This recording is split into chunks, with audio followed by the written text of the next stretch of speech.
Welcome to Everyday Entrepreneurs Everywhere with your host, Chris Parker. And hello and welcome back to Everyday Entrepreneurs Everywhere. And I have Nick van Breda here, also in the Netherlands and actually in the same city as I am. We met not too long ago through a couple different channels and then participated in the world's largest streaming event not long ago. And he is the country manager in the Netherlands for that event. And I'll let him talk all about that. So Nick, welcome. Thank you for being here. And could you please, tell people, what are you busy with? What do you do? And why do you do what you do? So why do I do what I do and what do? I do a lot of things regarding helping young people become entrepreneurs. I try to uplift people in their entrepreneurship skills to turn their ideas into their jobs.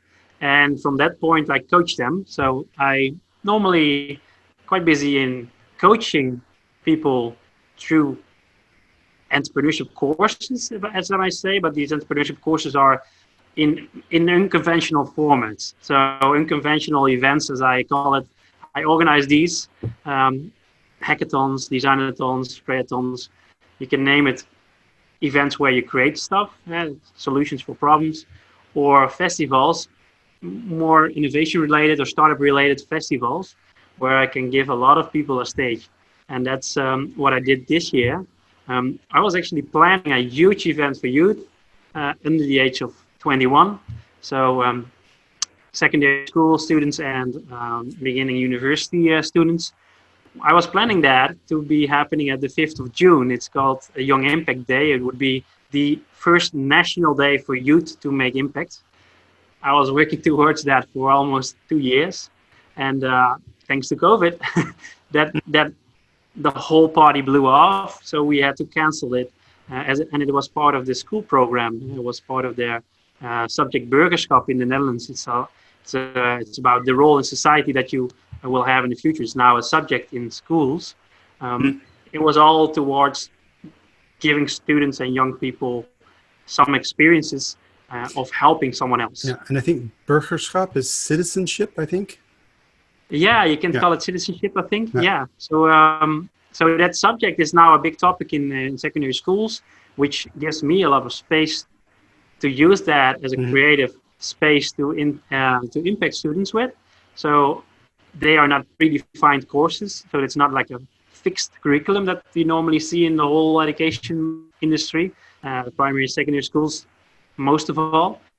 But this new part of education, this new curricula part, is now being used by external event organizers like me to help youth to make an impact on society.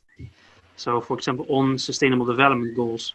Most of the time, you combine these sustainable development goals with challenges by influencers. For example, Rico Verhoeven, he is an ambassador of the Young Impact celebration, as it used to be in the previous years, like 2-hour celebration for youngsters that did something great on the youngimpact.nl platform. But in the end, we had to cancel it because we couldn't organize this event for 10,000 people in person. So I was preparing that for 10,000 people. We had buses and everything arranged, but we had to cancel all of it. Disappointment. So, Nick, why? Because knowing you for a couple of months, you are so busy with these hackathons and outreach and youth and creativity and trying new things. You seem to have an endless amount of inspiration, energy for this. What is it that motivates you to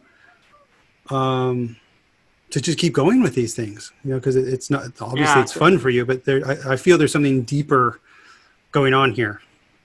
Definitely, it has to do with my youth itself.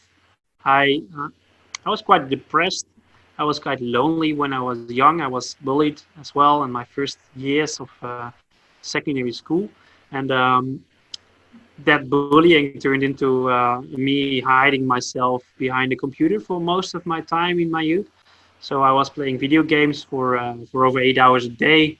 It became really a big addiction.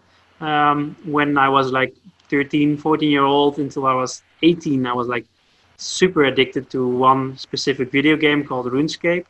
I played that over 10,000 hours before I was able to shift my life. And that life shift, my personal shift, happened when I was 19, after like this roller coaster effect of people in my family dying after each other. Like in 3 years, my uncle died, my cousin died, a nephew died, suicided. There was another uncle that died from cancer, and this uncle, the specific uncle called Jan, he was helping us in our renovation in the house of my parents, and I saw him every weekend. I saw him helping wherever he could. He was like, he could do anything. You could just ask him, and he was like, "Oh, I know some ideas for this. I know I can help somewhere, and I will just do it." So I really like this mentality of being active and being productive in any situation.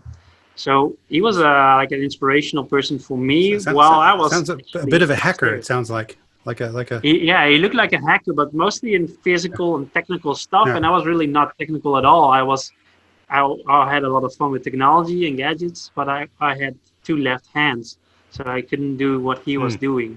So I felt like a misfit back in the days. I really felt I'm worthless in this kind of situations. I'm worthless in building stuff and in creating stuff. I'm useless for the outside world. It turned out that I was so addicted to gaming that I only felt useful in that game, to the community, to the clans that I was managing. I was like a community manager. So I was getting very depressed with that mindset, and then a lot of people died in my family, and that the moment I was thinking of, okay, what should I do, was already a moment where I already thought of committing suicide, but the death of my nephew that committed suicide prevented me myself to try to do that as well. On his funeral, I saw how many people he created sorrow to over 700 people. 700 people were there asking why did he commit suicide, and that was for me like a reason to come on. I don't want to hurt anyone else. And so I take that idea out of my head, but I don't know what to do else. So it was still a struggle of figuring out what my purpose and what my meaning to the world could be. And then when I was 19, and my uncle sold the farm of his that he took over from his parents. He sold the farm. He built his own house, and then he got sick. Very soon after his retirement, he got sick. He got cancer. And he couldn't walk his own stairs anymore. But he was the oldest in the family of 11. My father has a family of 11 brothers and sisters. So he felt like he was the father of the family. And out of a sudden, he couldn't help someone else anymore. So he had this identity crisis out of a sudden because he was terribly sick. And people would needed to help him, but he was not open for help. So he was like the relationship in the family changed upside down. And like he was so ignorant to help that what happened is that he was fighting the disease on his own with his wife. But it got worse and worse. It spread all over his body. And within 3 months, he was taken into a hospital just before New Year's Eve. And we were all already saying to each other, like, I think we probably won't have a very nice New Year. I think he's going to pass away in these days. And what happened is actually something different. He fell asleep. They called his children to come over to the hospital. They already said, like, okay, maybe it's going to be, he's not going to wake up anymore. But he woke up. And what he said is, he was extremely happy. He said, I saw something so amazing. I saw a white light with my daughter and son with a hand on my shoulder saying, "You have done enough. You have done enough, Dad. You can go now." And that was the moment that he told that the rest of the family. Like, I saw this beautiful, like, white light, and I'm okay. I'm okay to die. Out of a sudden, he was not struggling to fight anymore against this disease, and he was okay with passing away. And that happened a few months later. But that point, when he told that to the family, and so I had a deja vu, because when I was 9, I was hit by a truck. I was driven over by a truck, and my body, he drove over my leg, and the bike was stuck in the mud. My bike was like flipped into 2 pieces, and I was in between it. So he drove over my body, and just at the moment he hit my stomach, he drove back. And I had the same white light moment that he had in this sleep, in this deep sleep, like your soul out of your body moment. And I had that feeling like, okay, for me, there was no white light with an open door saying you have to go now. So I woke up like a few seconds later with a lot of adrenaline. The truck was back, and he was like shouting and doing a lot of things like, what did I do? And all of that. But I survived. I only had a broken leg with a lot of luck. And I just realized, like, okay, there is something like fate over here. He had a signal that he could go, and he loved to go. And I had no signal whatsoever, and I got a lot of energy. I got a lot of adrenaline. I didn't feel any pain anymore. I felt like God. I was there with a broken leg, and I didn't feel any pain. And that moment, I realized that, okay, if you do something for society and you've done enough, you could die in peace on a beautiful moment. So I realized that I haven't done enough for society. It was not the time for me yet. Fate didn't say that I had to go, so I should stay alive. So there must be something, there must be some purpose in there that I should pursue. I don't know yet what it is, but at the moment that my funeral of my uncle happened, his son preached. My dad did a job that he hated. He took over the company from his dad. It was something that was like forced.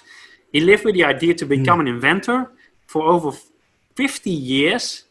He retired, and he had to die. And I feel so sorry for him.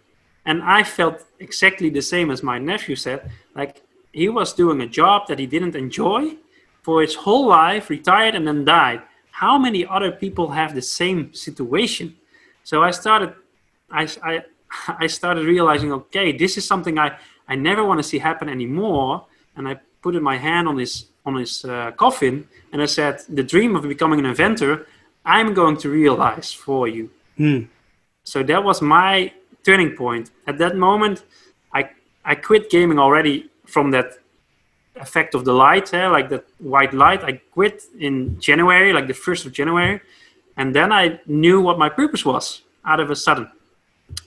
I had to do something to take on the mission, of take on the purpose of my uncle to become an inventor.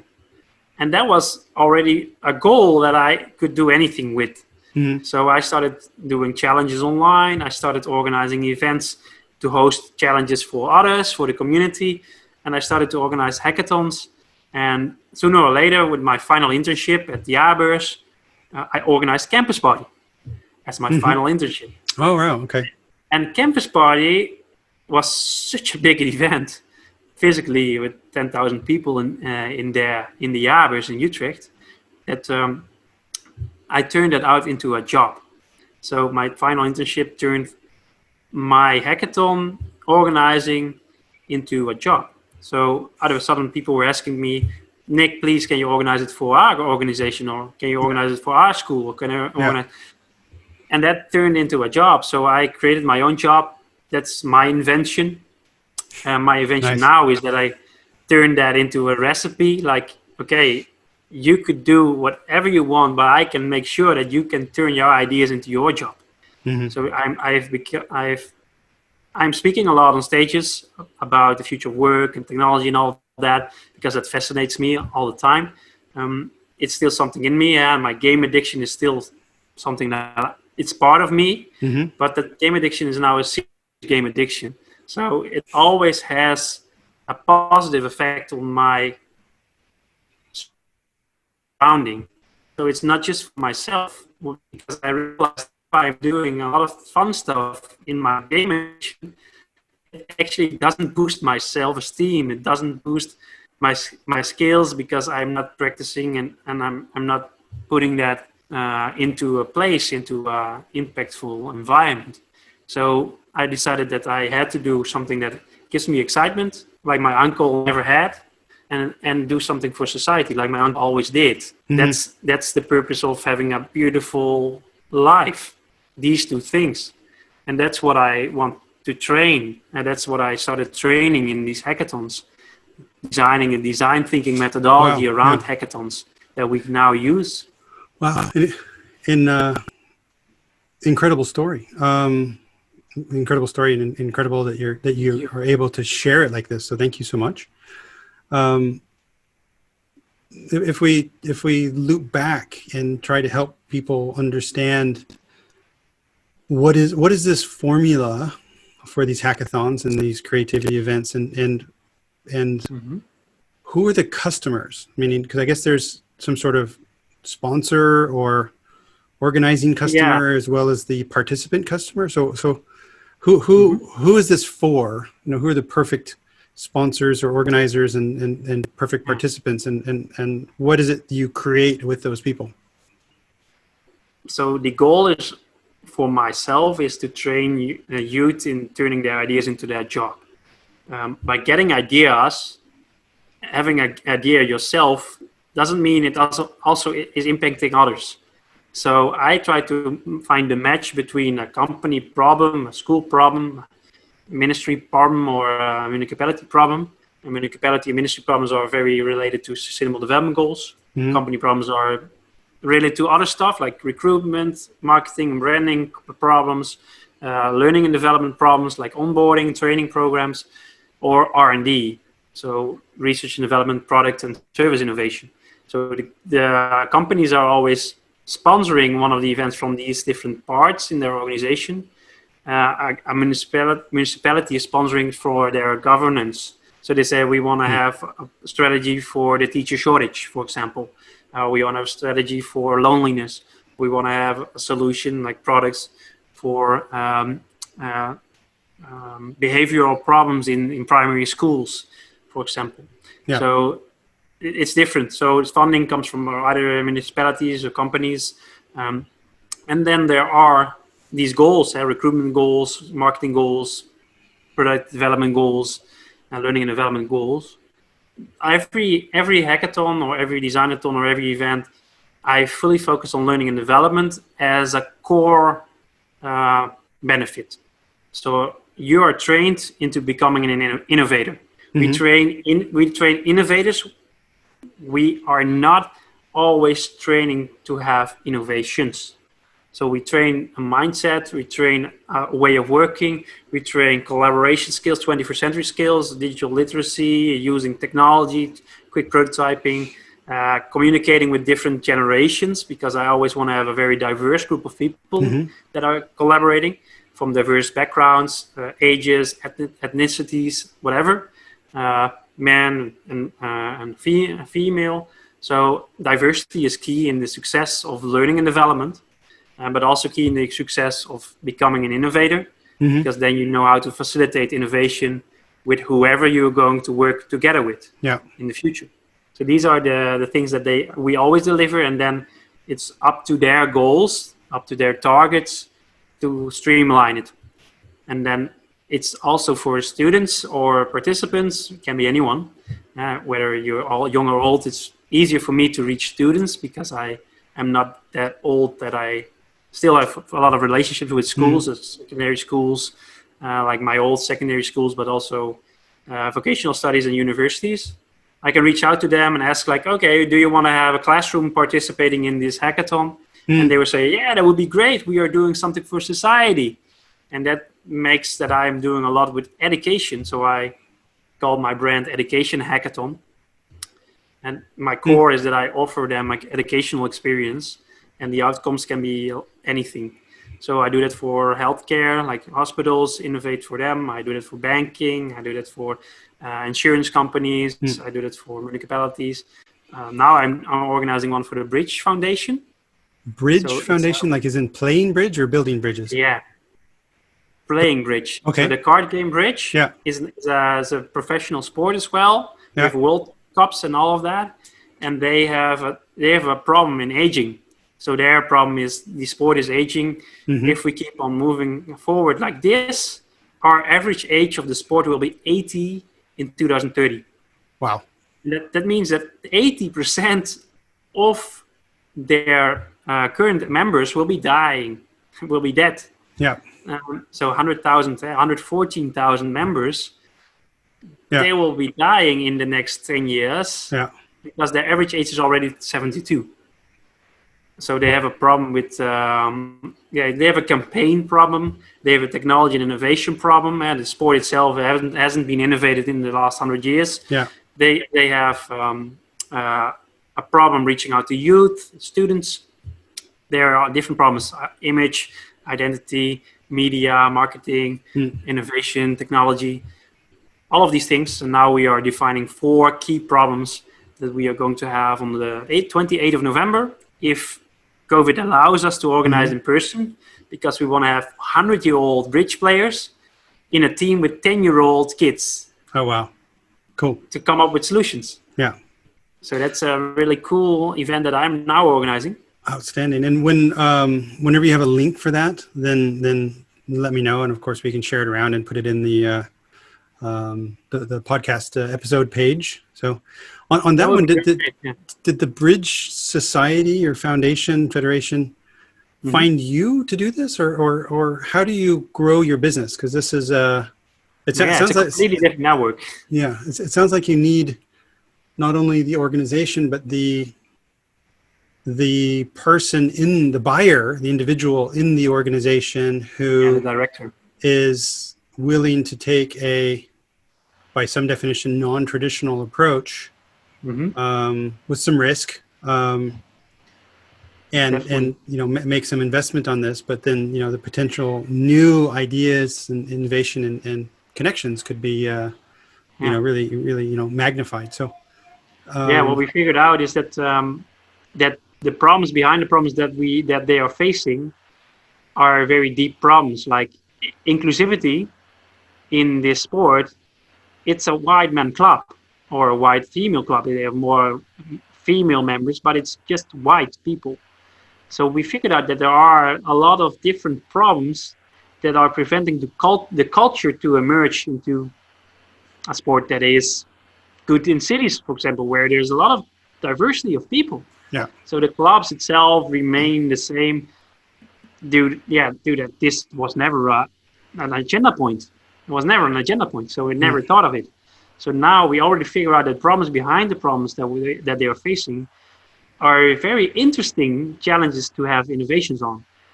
So we are trying to get people from youth, youth jail. We are inviting people out of youth jail to participate. So youth jail, I mean like a juvenile hall type prison for kids. Prison for kids, yeah. We are inviting people that have been to jail from like 18-year-old to participate in this designathon. And that would bring, in the image question, the image and identity question, would bring so much new ideas, because this group of people of 60-plus-year-old, they have a tremendous amount of network. Yeah. And people that are coming out of jail, they have a hard time finding a job, and landing an internship or going back to studies. So this could be a bridge already, like bridge.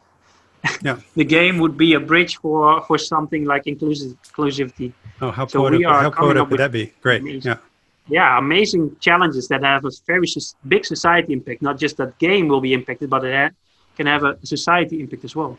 Yeah. And the one who sponsors, the participant doesn't have to pay anything. So the person that thinks along, like 12 hours in a row, it's a designathon, 12 hours. They won't pay. We have like a butler service to them. food, drinks, prices. Yeah. The process, everything is sponsored for them. Amazing. So, and is it at nickvanbreda.com is where people can find more about this approach? Yeah, specifically about the events and the unconventional events that I mentioned. Yeah. You can go to nickvanbreda.com/hackathons. Yeah, maybe it's hard to write. It's HACKATHON, and you will find the page. I will add that link as well to the page so people can find it. And as you know, in my network, which is much more corporate and organization, at being probably 10 or more years older than you. So if people are out there with their organization, bank, medical, manufacturing, and they're looking to have a probably not hugely expensive, but still a premium experience to bring a community together to ideate, design, and co-create. I think it's incredible. So so it's a creative approach to innovation. It's an outside-in approach to innovation, where in this designathon we have 40% of the participants that will come out of the association, and 60% are nowhere related to the sport. Yeah. They might not even know that the sport exists. Yeah. So that blend is outside-in innovation, but you can do it as an internal activity as well with your own personnel. Well, I have a 10 and 11-year-old who like chess. So maybe in November we should get them included, because we're both in the same city as well. I'm not sure where this is happening, but somewhere around Utrecht. It's somewhere 40 kilometers away from Utrecht. Yeah. Right. So it sounds like you're a bit of an entrepreneurial virus, because this podcast is Everyday Entrepreneurs Everywhere, and it sounds like your mission is to create everyday entrepreneurs everywhere. I would love that. So if people out of such a hackathon become independent entrepreneurs, like they know how the structure works of a business plan, they know how to make a business model, they know how to pitch, they know how to create an idea with a group, and they know how to work together with different generations and different groups of people. These basic skills are all elementary skills for setting up a business. It's a pressure cook of a day, or sometimes 2 days or a week, that would help them become more independent in their own entrepreneurial journey. Beautiful. And as we were mentioning before we started recording, I'm planning a sort of a theme on youth entrepreneurs, and so at that time I'd love to connect and based on that, is there in the years that you've been doing this, a specific highlight of a win or a success or an achievement that when you look back you go, you know what, Uncle, you'd be proud. I helped that happen. There are so many outcomes. But every hackathon, if you have like 100 participants and you have like 20 teams coming up with 20 different innovative products or services, it's hard to follow up on all of them. But what I really liked is the outcomes in education, because I really feel that education should be more gamified and more preparing you for your future job, and preferably create a job yourself. So you create a new job, disrupt an industry. That would be amazing. So the outcomes in education I like a lot. There was a challenge around the bio clock. So, we have students in their puberty in the secondary schools, and the classes start at 8:30 and they end at 4 or 3:30 in the afternoon. Is this really equality that we can offer to the students? And the research said no. The research said if you let morning people, like in the bio clock, morning people, afternoon people, and evening people, if you let them do their exams in the morning, then there is a 0.4 difference in grade. So they will have a lower grade, a 0.4 lower grade than the morning persons, like the afternoon or the evening person. So that's not at all inclusivity or equality. Yeah. And there was a group of students, 16-year-olds doing like secondary school, and we had a hackathon around this problem. We had EEG sensors and all of that. And they came out to have developed a test where you can measure yourself within a day if you are a morning, an afternoon, or an evening person. But after doing a survey in a school in Groningen, they figured out, they did a survey with 1,500 students. They figured out that people could actually assume what type of person they are themselves at a very high precision rate. So like 85% were right. So what they did there is they changed the system of doing exams in that school. Wow. And now that school has exams at 1 p.m. They only have 2 exams maximum a day. They give the morning persons and the evening persons the equal opportunity to have the same grade.